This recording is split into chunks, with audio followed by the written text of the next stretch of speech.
Welcome to our course Introducing Process Thought. In this session, we will consider the last set of sentences in the preface to Whitehead's Process and Reality. You will see them there on the screen. Let's read them together. In these lectures, I have endeavored to compress the material derived from years of meditation.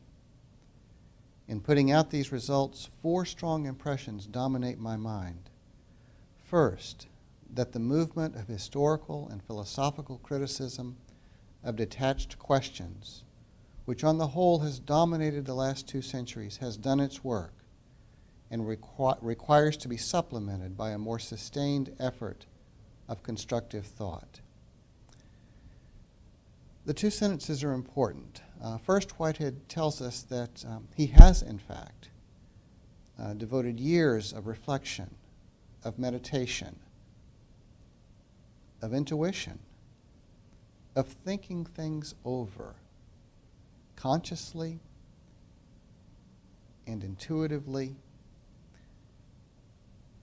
and that this book, these ideas, are the result of that process. And that's second sentence, where he says he knows that he's being constructive. He thinks it's time in the history of Western thought for bold vision. It's time to think about how things fit together. There is a need in life for criticism, for breaking things apart, for considering detached questions, for considering parts, not wholes. But there's also a need to say, how does it all fit together? How do the many insights we gain from so many quarters of life, how do they hang together and hold together into a single whole? It's time for constructive thought. And then he writes that the true method of philosophical construction is indeed to be bold. It's to frame a scheme of ideas the best that one can, and unflinchingly to explore the interpretation of experience in terms of that scheme. Note that the purpose of his philosophy is, in fact, to help us understand and interpret experience. We're always experiencing. Everywhere you go, one way or another, you are experiencing the world and experiencing yourself. How to interpret it, how to understand it. Whitehead thought that it's time to develop a constructive scheme that allows us to interpret our experience.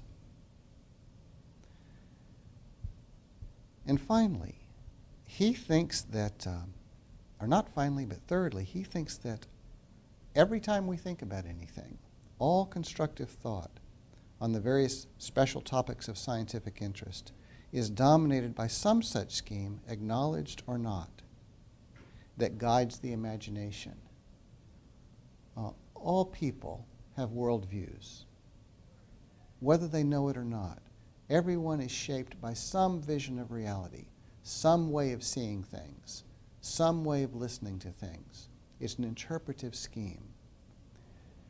And so he thinks that one of the purposes of philosophy is to examine the interpretive schemes that guide us, criticize them, revise them, add to them, supplement them, reject them, stretch them, think about them.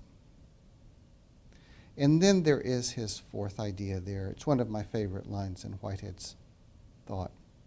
There remains the final reflection, how shallow, puny, and imperfect are efforts to sound the depths and the nature of things. In philosophical discussion, the merest hint of dogmatic certainty as to finality of statement is an exhibition of folly. Notice that he says the merest hint of dogmatic certainty, the merest hint that you have the truth and all the truth and the final truth forever. That you have the final statement, that I have the final statement, that anyone has the final statement is an exhibition of foolishness or folly. No one has the final statement. We are always in process. Reality is always more than our conception of it. Reality is always more than our experience of it. There's always novelty. There's always surprise. There's always mystery. There's always newness. There is no finality of statement. There's only doing our best, the best we can, to be honest to our experience, honest about the ways that we interpret it, and to think in ways that are adequate to that experience, coherent, and that guide us into living together with one another in ways that promote happiness and creativity and joy. That's his aim. Now we turn to the book itself. Let's see how successful he'll be. Thanks for joining me.